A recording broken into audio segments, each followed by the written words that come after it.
लीजिए पितामह, आपके लिए। सौभाग्यवती भव।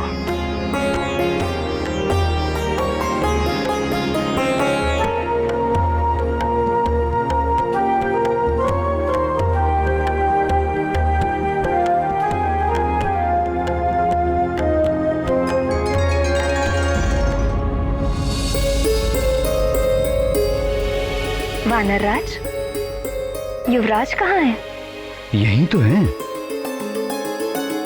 अभी तो लिटाया मैंने।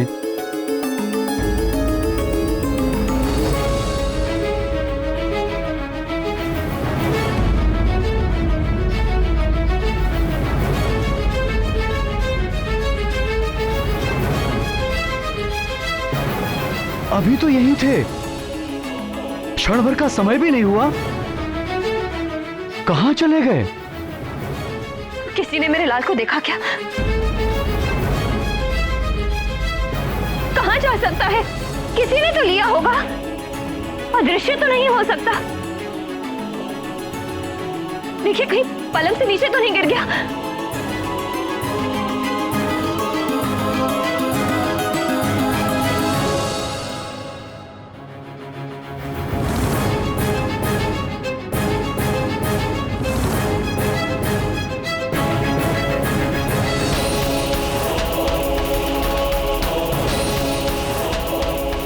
केसरी नंदन, केसरी नंदन, अंजने!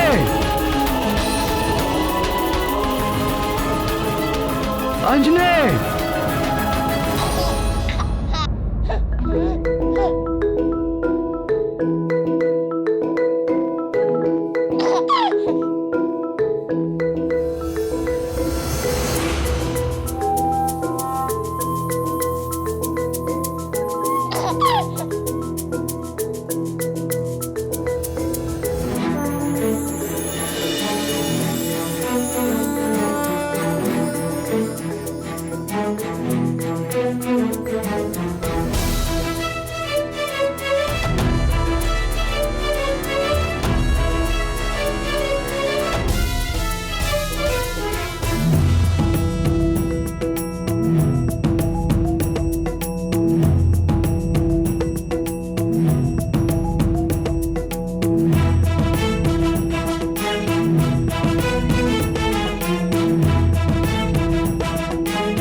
ये कैसा चमत्कार है प्राणवल्लभ? 2 दिनों के हनुमान लल्ला घुटनों पर चलने लगे। इसमें आश्चर्य कैसा? हमारे श्याम सुंदर ने भी जन्म से 6वें दिन ही राक्षसी पूतना के प्राण खींच लिए थे। आंखें जो देखती हैं और जिसे सत्य मानती हैं, वो अधिकतर एक भ्रम होता है।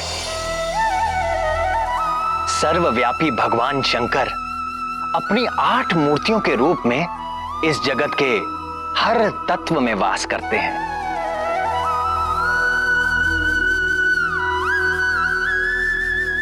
आकाश, अग्नि, जल, वायु और पृथ्वी रूपी 5 महाभूतों में वास करते हुए उनका नियंत्रण करते हैं। और इसके अतिरिक्त महादेव रूप से चंद्रमा में, ईशान रूप से सूर्य में और पशुपति रूप से समस्त पशुओं अर्थात जीव जंतुओं के भीतर रहते हैं।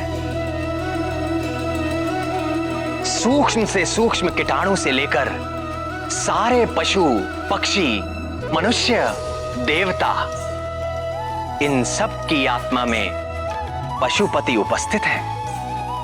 ईशावास्यमिदं सर्व यत्किंच जगत्याम जगत।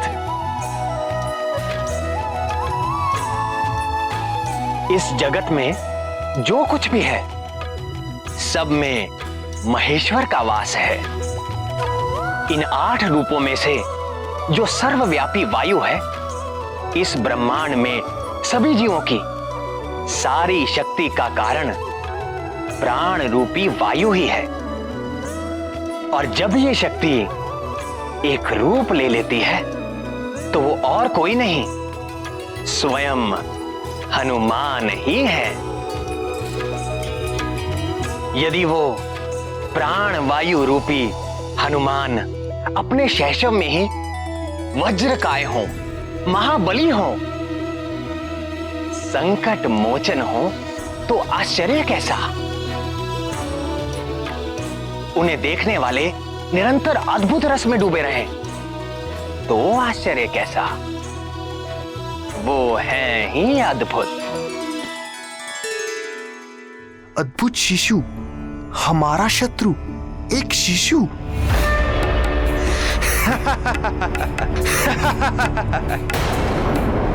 वाली भैया, मुझे आपसे ये आशा नहीं थी। अब आप शिशुओं से भी प्रतियोगिता करने लगे। ये कोई हंसने की बात नहीं है सुग्रीव। वो मरकट कोई साधारण शिशु नहीं है।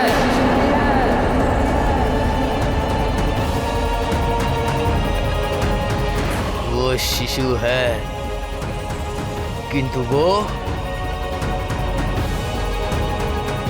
वो मायावी शक्ति संपन्न है।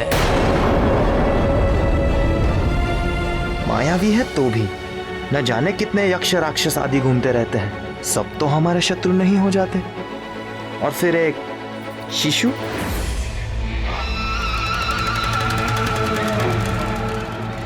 तुम समझते क्यों नहीं सुग्रीव? तुम मुझ महानतम के निर्णय पर संदेह कर रहे हो। तुम्हें क्या लगता है मैं महानतम अकारण किसी अजन्मे शिशु के प्राण लेने का प्रयत्न करूंगा? नहीं वाली भैया, मेरे कहने का ये अर्थ नहीं है।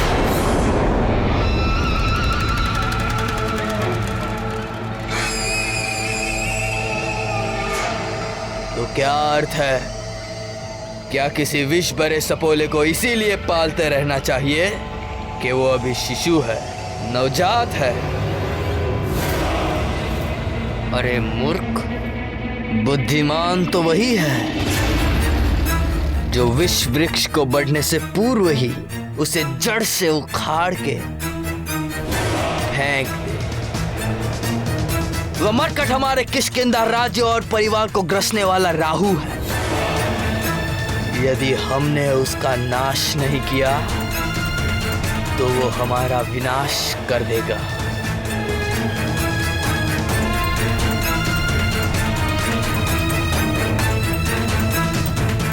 किंतु आप ये सब कैसे जानते हैं?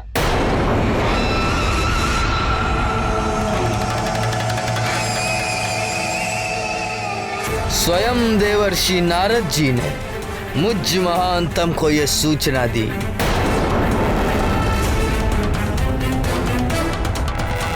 यदि ऐसा है तो भैया मैं भी आपके साथ हूं। किष्किंधा की रक्षा के लिए मैं अपने हाथों से उसकी जीवन लीला का अंत करूंगा।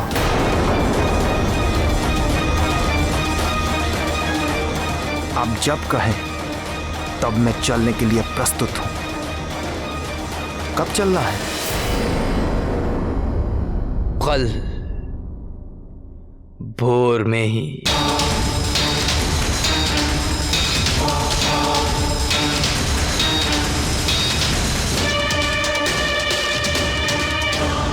गजाननं भूतगणादिसेवितं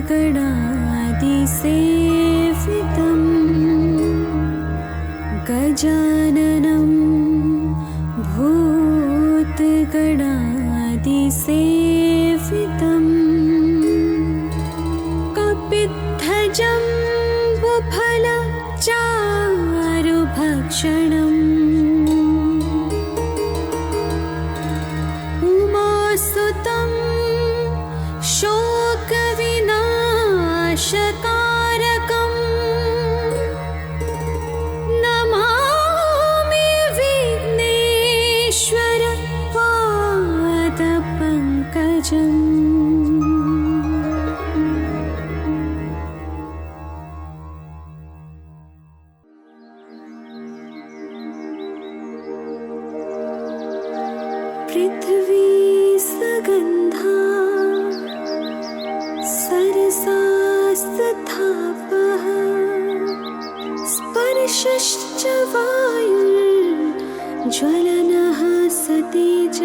शक्तं महता सहैव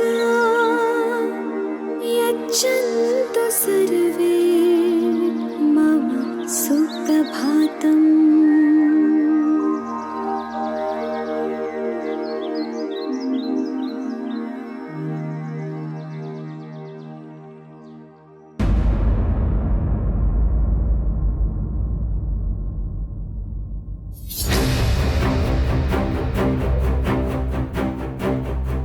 सोच कह रहे हो भैया, फिर चलता है।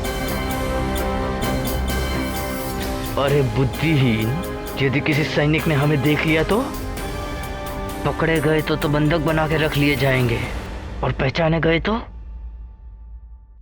भैया मैं सोच रहा था सोचने का काम तुम मत करो सुग्रीव, वो तुम मुझ महानतम के लिए छोड़ दो।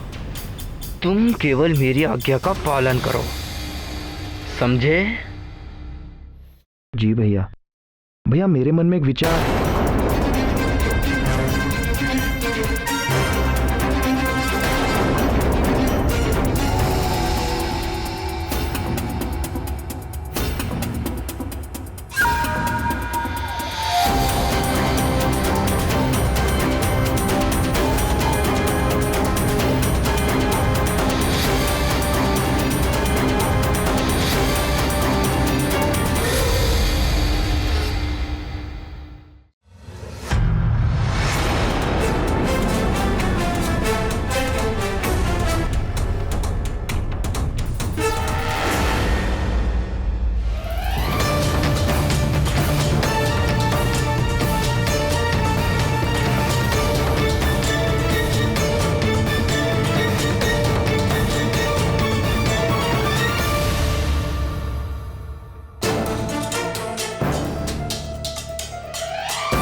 कितना मोहक शिशु है, इतना प्यारा शिशु मैंने आज तक नहीं देखा।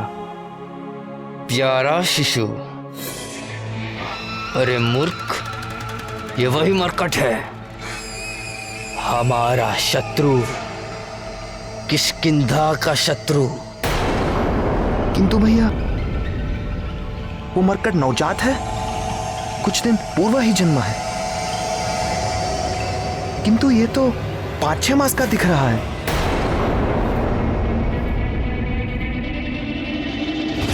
ये तो सचमुच 6 मास जितना बड़ा है, किंतु ये कैसे संभव है? इसके जन्मे तो 5 दिन भी पूरे नहीं हुए।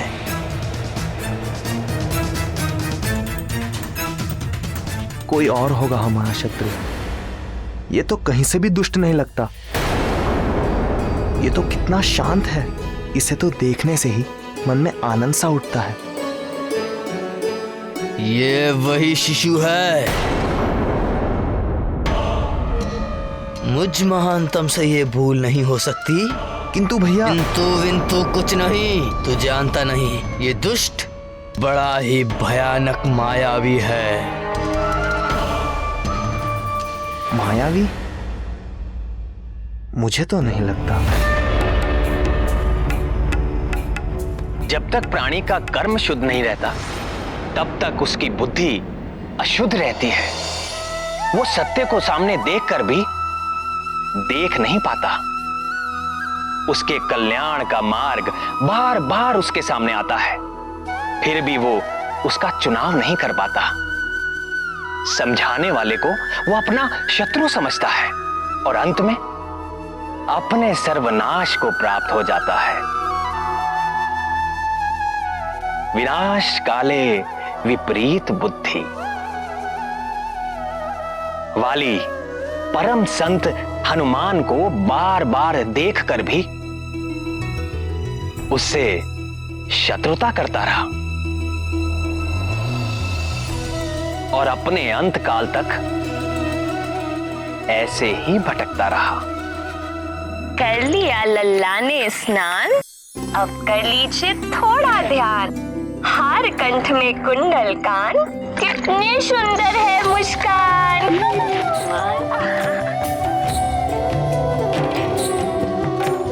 महारानी जी, आप कुछ खा लीजिए। जब तक युवराज का अन्नप्राशन नहीं हो जाता तो उनके लिए भी आपको ही खाना होगा ना।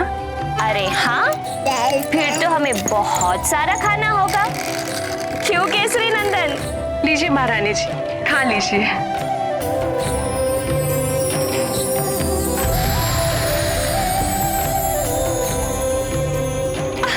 नहीं नहीं नहीं, अभी नहीं। ढाई माँ आप भी खाइए ना। अभी नहीं, अन्नप्राशन के बाद।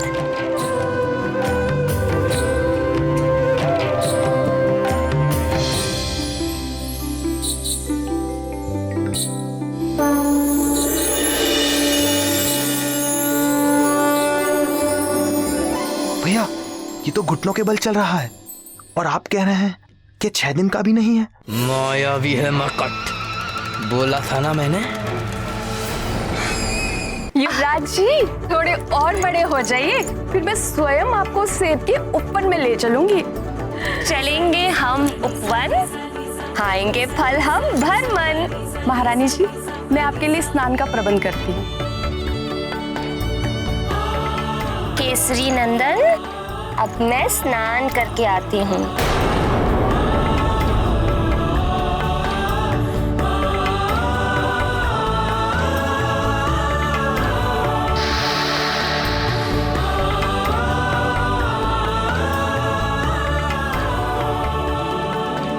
अब माँ जा रही है करने स्नान और आप कीजिए कुछ क्षण आराम।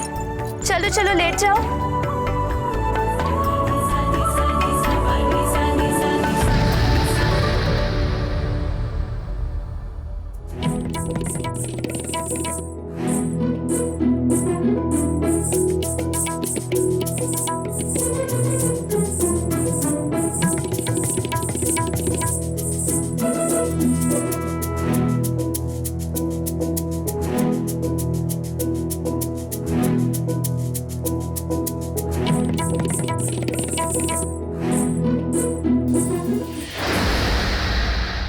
देखो तो इस मायावी मरकट को, 5 दिन का भी नहीं है और सेब खाना चाहता है। किंतु भैया,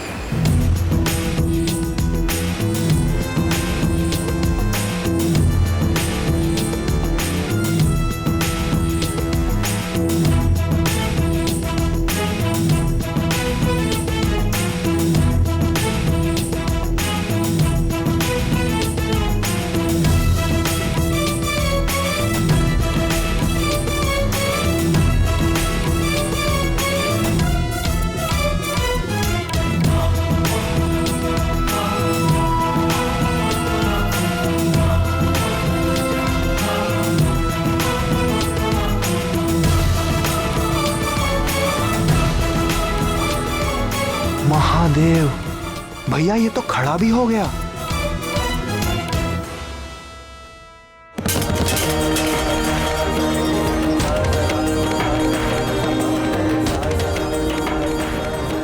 ये तो सच में चमत्कारी शिशु है। चमत्कारी नहीं, मंदबुद्धि, मायावी। स्वयं देवर्षि नारद जी ने मुझे कहा कि ये मरकट तेरे पतन का कारण बनेगा। मेरे होते हुए आपका पतन? कभी नहीं।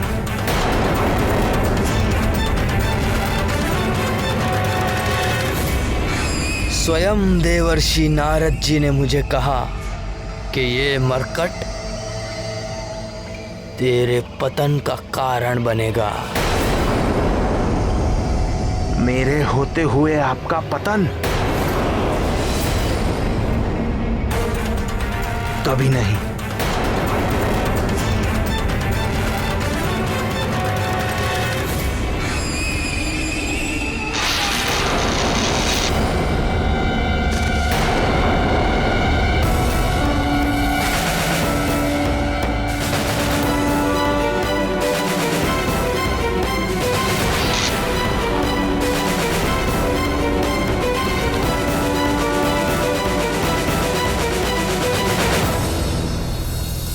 वाली जितना दुष्ट और धूर्त है, सुग्रीव उतना ही निश्चल और सरल।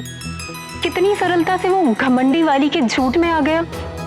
निर्मल मन जन सो मोही पावा, मोही कपट छल छिद्र न भावा। सरल व्यक्ति जैसा स्वयं है वैसा ही संसार को देखता है। जैसे सुग्रीव का हृदय सरल है, इसी कारण वो मेरा मित्र है। जिसके हृदय में छल और कपट हो वो मुझे पा ही नहीं सकता।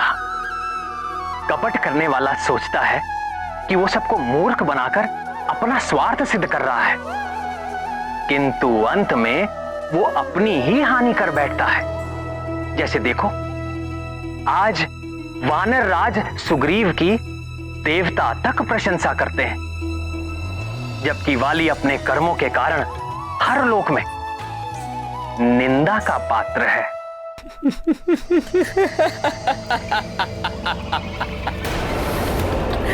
भैया मैं गिर गया और आप हंस रहे हैं? क्योंकि मैं भी तुमसे पूर्व इसी तरह गिर चुका हूं, ठीक वहीं से।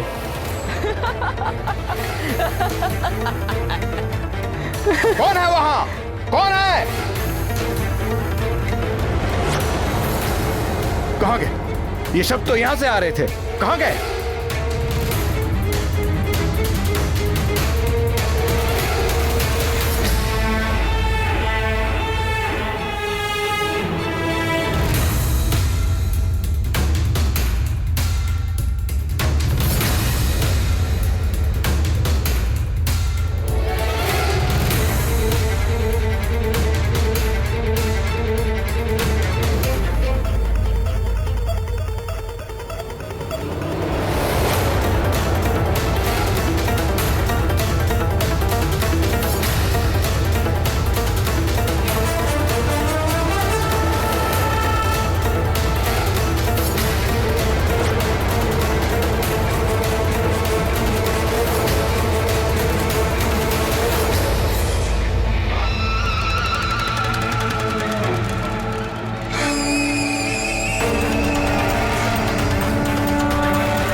आपको भी भूख लग रही है क्या भैया?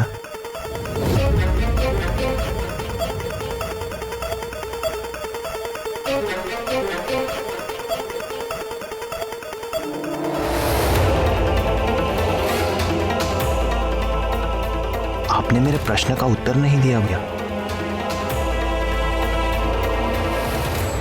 कहाँ ढूंढूं?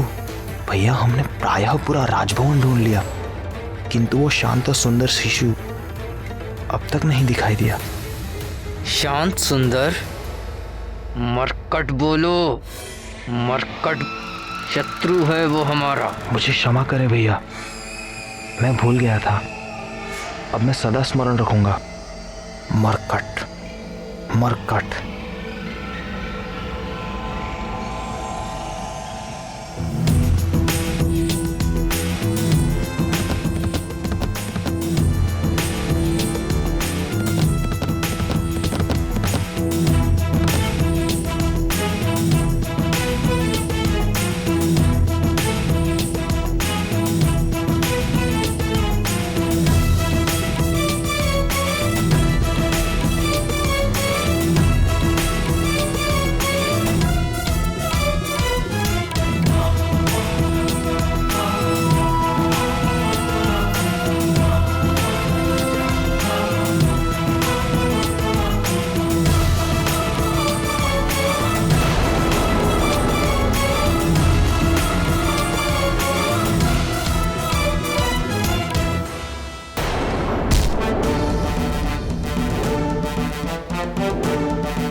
प्रणाम वानरराज। आइए अमात्य, कल युवराज के षष्ठी संस्करण की सारी व्यवस्था हो गई? जी वानरराज, आपसे कुछ परामर्श करना था। किस विषय में? 10वें दिन के नामकरण और संस्कार के लिए अतिथि की सूची के विषय में।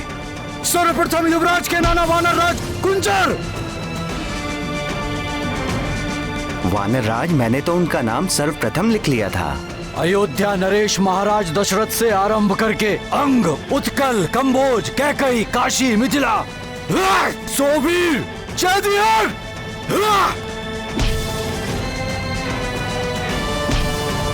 7 सभी मित्र राज्यों को निमंत्रण दे। मलय, माल्यवान, मैनक और मध्यांचल के भी शासकों को निमंत्रण भेजिए।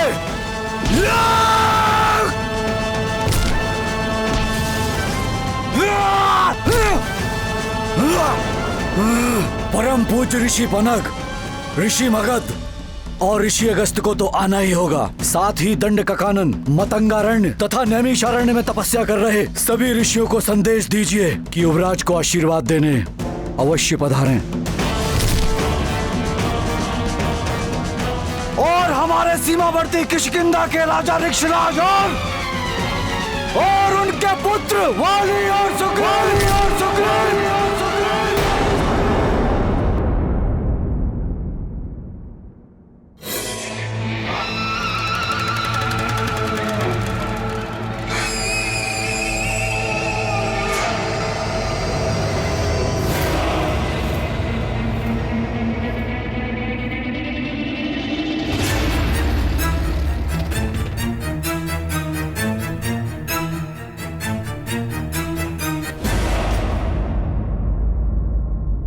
नामकरण के साथ कल के षष्ठी संस्कार में भी उन दोनों को आमंत्रित कीजिए।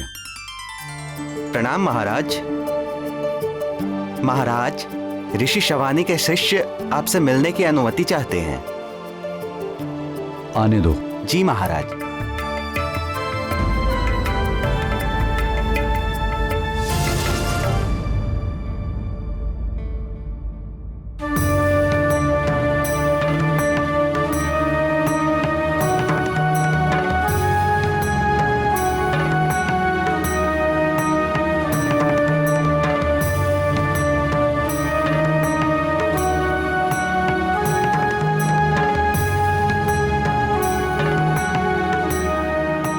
प्रणाम महाराज।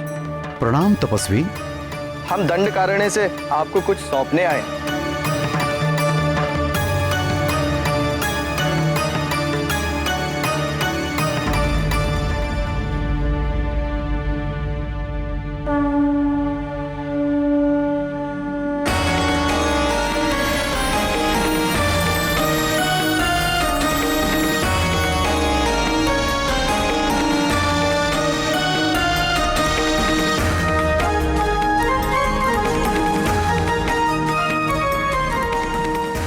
यह अष्ट धातु से निर्मित एक सिद्ध गदा है महाराज। हमारे गुरु के गुरु ने यह गदा तपस्या करके स्वयं दिव्य शक्तियों से प्राप्त की थी महाराज। किस प्रयोजन से? और एक तपस्वी का गदा से क्या कार्य? राक्षसों से संघर्ष करने के लिए हमारे गुरु के गुरु ने क्षत्रिय कुल में जन्म लिया था महाराज। किंतु कालांतर में उन्होंने हिंसा का त्याग करके अहिंसा का व्रत धारण किया था महाराज। उनके देहावसान के पश्चात यह गदा हमारे गुरु ऋषि सावर्णी की सुरक्षा में थी। सुरक्षा में? जी। वे अपने गुरु की आज्ञा अनुसार इस गदा के अधिकारी के जन्म लेने की प्रतीक्षा कर रहे थे, किंतु 2 सप्ताह पूर्व उन्होंने भी देह त्याग दी। अपने देहांत के पूर्व उन्होंने कहा था कि यदि यह गदा आश्रम में रही तो किसी राक्षसी शक्ति में पड़ जाने का संकट हो सकता है। अतः उनके आदेश पर ही हम यह सिद्ध गदा आपको सौंपने आए हैं। किंतु मुझे ही क्यों? उन्होंने कहा था कि शम्भ साधन नामक राक्षस के वध के पश्चात आप ही इस गदा के योग्य अधिकारी हैं। अच्छा, जो इसके वास्तविक अधिकारी हैं वो कौन है? मैंने भी उनसे यही प्रश्न पूछा था। तो उन्होंने क्या उत्तर दिया? समय आने पर इस गदा का वास्तविक अधिकारी स्वयं आपसे यह गदा मांग लेगा महाराज, और आप ये गदा उसे सहर्ष दे भी देंगे। ऋषियों की बातें सदा समझ में नहीं आती, किंतु समय बीतने पर हर रहस्य खुल ही जाता है।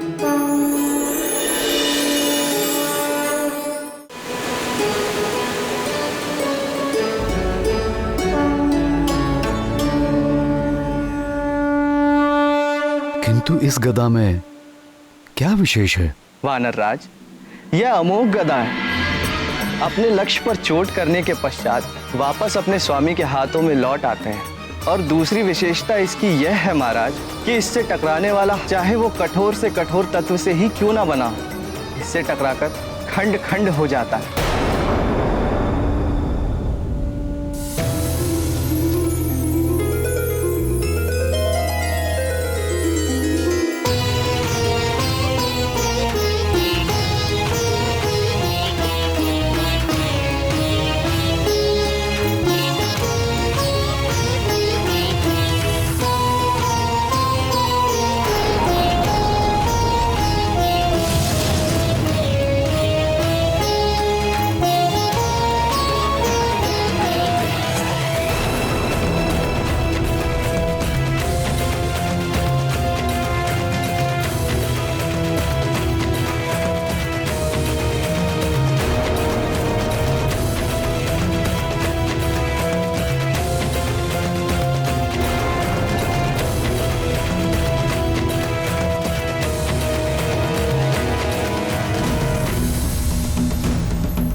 अज्ञानी। अब मैंने क्या किया भैया? मैं तो कब से यहाँ पे चुपचाप खड़ा हूँ। तुम नहीं, ये तपस्वी इतना भी नहीं जानता कि इस गदा का योग्य अधिकारी कौन है। कौन है भैया? कौन है? मैं महानतम। और कौन? वो तो आप हैं भैया। ये गदा तो किष्किंधा में होनी चाहिए। मेरे पास मुझ महानतम के हाथ में।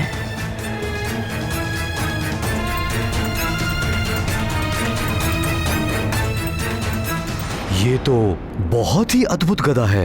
आपके गुरु के गुरु अवश्य ही कुशल योद्धा रहे होंगे। मैं आपका धन्यवाद करता हूं। बताइए इस गदा का मैं कैसे प्रतिदान करूं? नहीं महाराज, हमें कोई प्रतिदान नहीं चाहिए। आप राक्षसी आक्रमण और आतंक से निर्दोष मनुष्यों व प्राणियों की रक्षा जैसे करते आए वैसे ही करते रहे। यही हमारे गुरु की इच्छा थी। प्रजा की रक्षा करना राजा का कर्तव्य होता है और ऋषियों को दान करना भी राजा का कर्तव्य है। मंत्री जी। जी महाराज। इन युवा तपस्वियों को हमारी ओर से 1 सहस्त्र स्वस्थ गायें प्रदान करें। अब आप लोग विश्राम करें और कुछ दिनों तक हमारे अतिथि बनकर रहें। आपकी जय हो राजन। परम शक्तिशाली ईश्वर आपकी भुजाओं में और बल दे, आपके वंश को बढ़ाए और सदैव सुरक्षित रखे।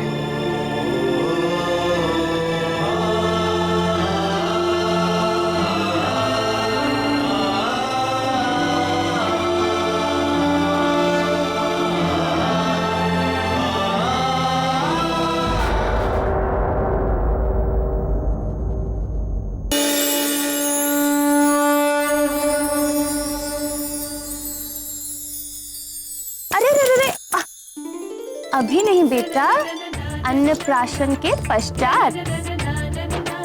आ जाओ।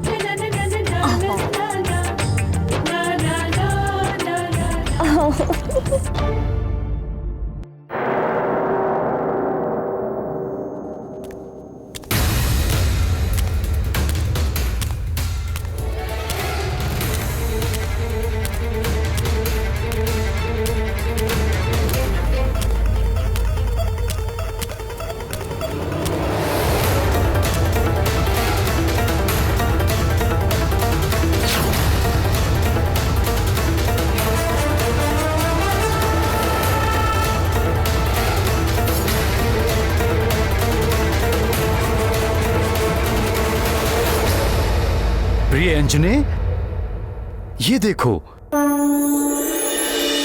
क्या पहना? मेरा नया गदा।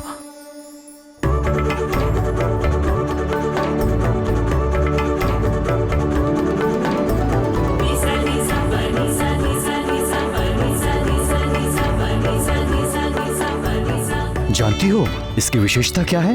क्या आर्यपुत्र? ये अमोघ गदा लक्ष्य पर चोट मारकर स्वामी के हाथों में स्वयं वापस आ जाता है। और उससे भी अधिक विशेषता है, ये कठोर से कठोर शस्त्र को एक ही टक्कर में खंड खंड कर देता है।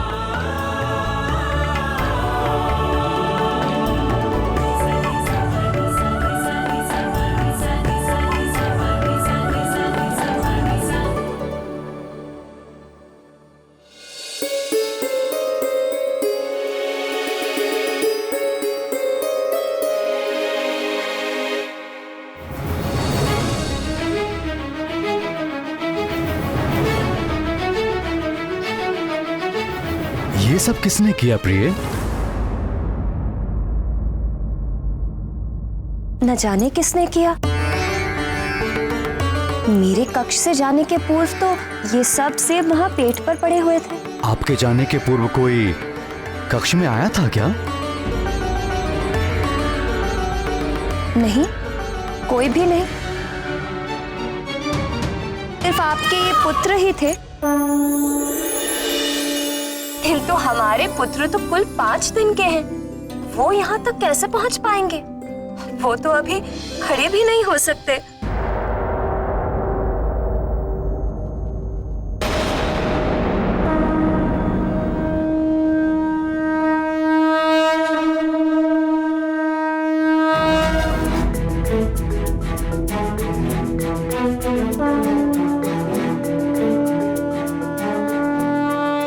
नाथ, ये देखिए।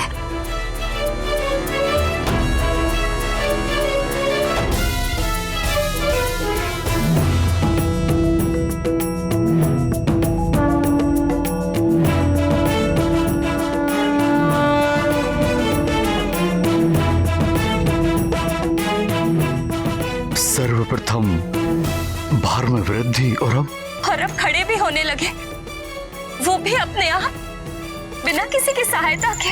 केवल 5 दिन में इतना विकास? एक ओर मुझे प्रसन्नता हो रही है तो दूसरी ओर चिंता। चिंता की तो कोई बात नहीं। तो हमारा पुत्र सच में? कुछ मत कहिए, माता पिता की भी दृष्टि लग जाती है। विलक्षण है।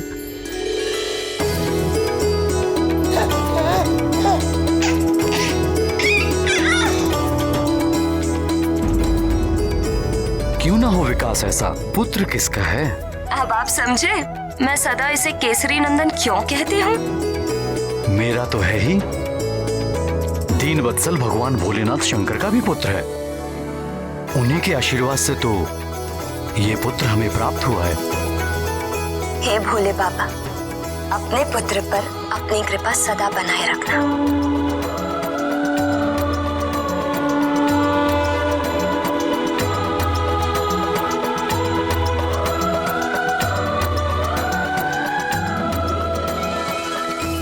आज तो मुंह मीठा करने के 2 कारण हैं।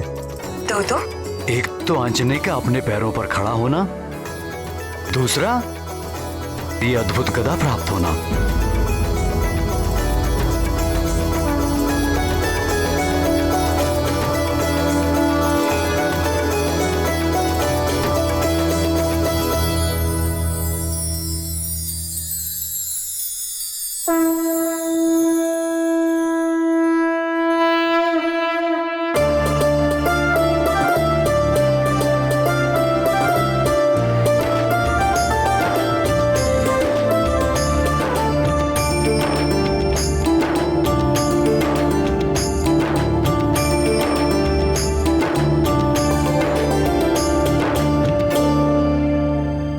मैंने सुना था कि पुरुष कभी बड़े नहीं होते, सदा बालक बने रहते हैं। आज साक्षात देख भी लिया।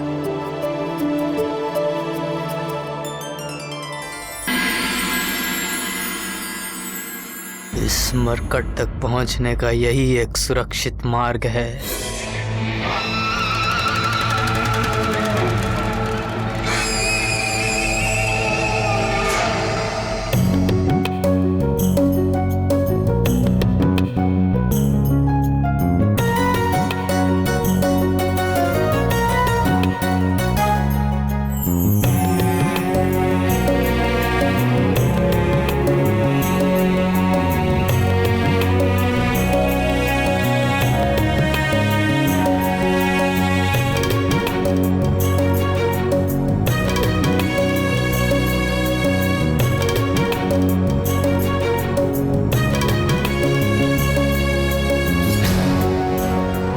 अरे वाह, गदा चाहिए?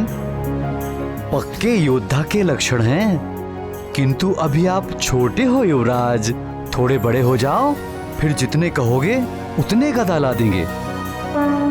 अच्छा, ये गदा आप कहोगे तो ये गदा भी आपको दे देंगे, किंतु उससे पहले आपको हमारी तरह बलशाली होना होगा। व्यायाम करके, खा पी के। खाने से याद आया, हमें बड़ी प्रबल भूख लगी है। हम अभी आते हैं। हाँ,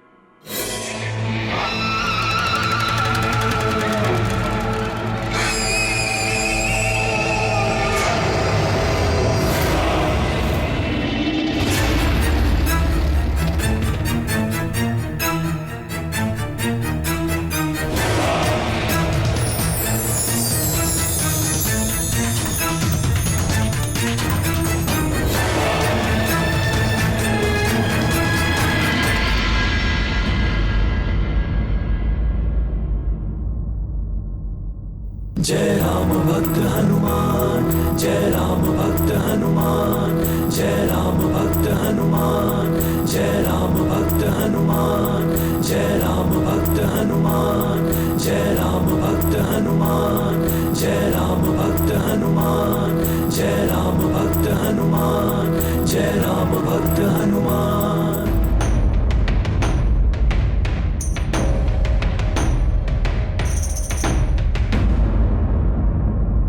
जय राम भक्त हनुमान, जय राम भक्त हनुमान, जय राम भक्त हनुमान, जय राम भक्त हनुमान, जय राम भक्त हनुमान, जय राम भक्त हनुमान, जय राम भक्त हनुमान। निश्चल प्रेम की वो मुस्कान दिए सुग्रीव को बाल हनुमान। भगत भगत को गया जान, बैर भाव भया अंतर्धान। बाल रूप के हनुमत देवा फिर सचिव रूप में करेंगे सेवा। मुक्ति दिलाए जन्म मरण से, सुग्रीव मिलाए श्री राम चरण से। हनुमान और सुग्रीव की ये प्रथम भेंट बड़ी ही विचित्र रही। वाली लाया तो था उन्हें हनुमान लला को मारने के लिए, किंतु हनुमान के दिव्य आकर्षण से ऐसा प्रभाव पड़ा कि कुछ क्षण के लिए वाली द्वारा भरे हुए सारे द्वेषों से सुग्रीव मुक्त हो गए। जय राम भक्त हनुमान, जय राम भक्त हनुमान, जय राम भक्त हनुमान। सुग्रीव को अपने षड्यंत्र में मिलाने के लिए वाली को कितना कपट और धूर्तता करनी पड़ी, और हनुमान लला ने उसी सुग्रीव को एक मोहिनी मुस्कान से ही अपने निर्मल प्रेम के वश में कर लिया।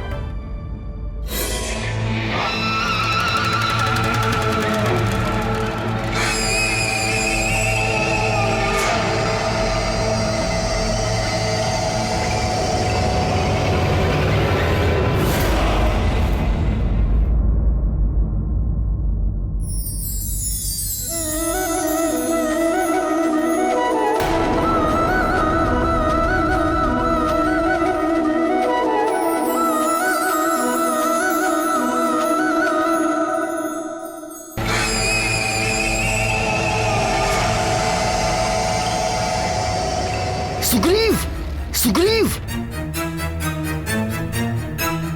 सुग्रीव!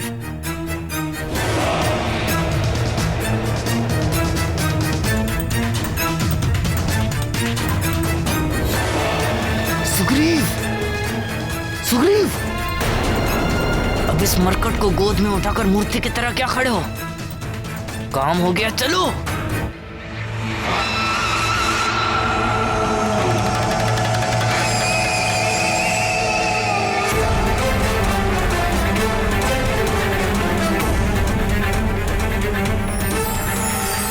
यह अमोघ गदा है कि इससे टकराने वाला चाहे वो कठोर से कठोर तत्व से ही क्यों ना बना, इससे टकराकर खंड खंड हो जाता है।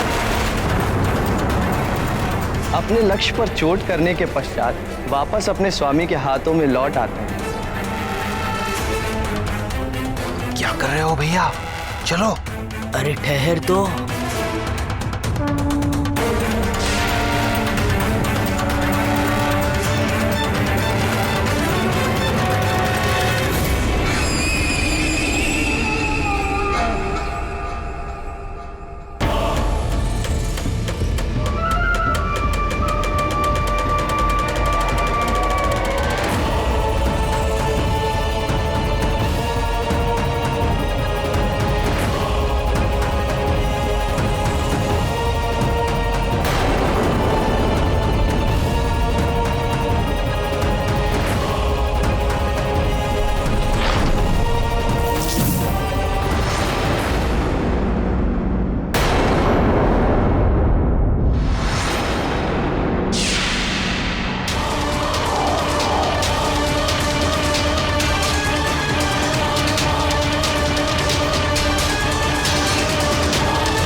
अन्नपूर्णे सदापूर्णे शंकर प्राण वल्लभे ज्ञानम वैराग्यम सिद्धार्थम भिक्षाम देहि च पार्वते।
देखिए भगवान कैसे हंस हंस कर पागल हो रही है। अरे वानर तो वानर होते हैं, उनका स्वभाव ही वानर का होता है। हाँ प्राणवल्लभ, ये बताइए कि रावण तो बड़ा ही पराक्रमी था, उससे तो देवराज इंद्र भी डरते थे। तो रावण के नाश में सहायता के लिए आपने वानरों का चुनाव ही क्यों किया प्रभु? रावण के अंत के लिए वानरों का चुनाव मैंने नहीं, स्वयं रावण ने ही किया था। स्वयं रावण ने? स्वयं रावण ने?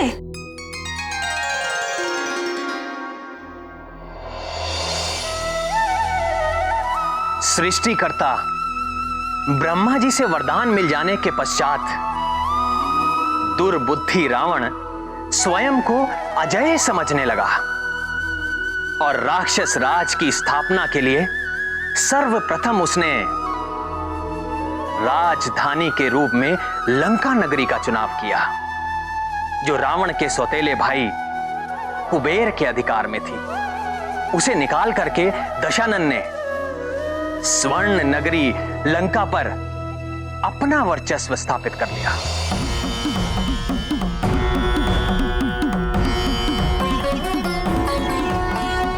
फिर पापी रावण ने धनेश कुबेर को पराजित कर उसका दिव्य पुष्पक विमान भी छीन लिया। दुष्ट रावण अपनी विजय का प्रदर्शन करने के लिए संसार भर में घूमने लगा कि देखो, अब इस पुष्पक विमान का स्वामी मैं हूं।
सूर्यदेव, देखिए मेरी शक्ति।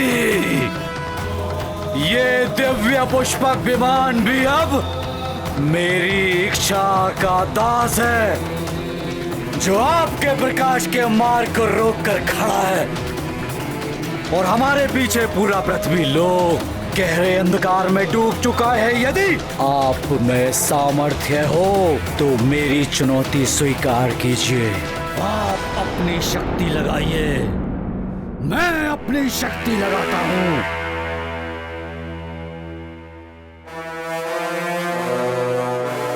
इस उद्दंड अहंकारी से क्या उलझना अरुण? इसका ना तो कोई कर्तव्य है और ना कोई धर्म। हमें तो स्वयं प्रकाशित होकर इस पूरे जग को प्रकाशित करना है। चलो अरुण। सारे देवता दशानन की उपलब्धि से जलते हैं। एक दिन इन सबको मेरी शक्ति को मानना पड़ेगा, मानना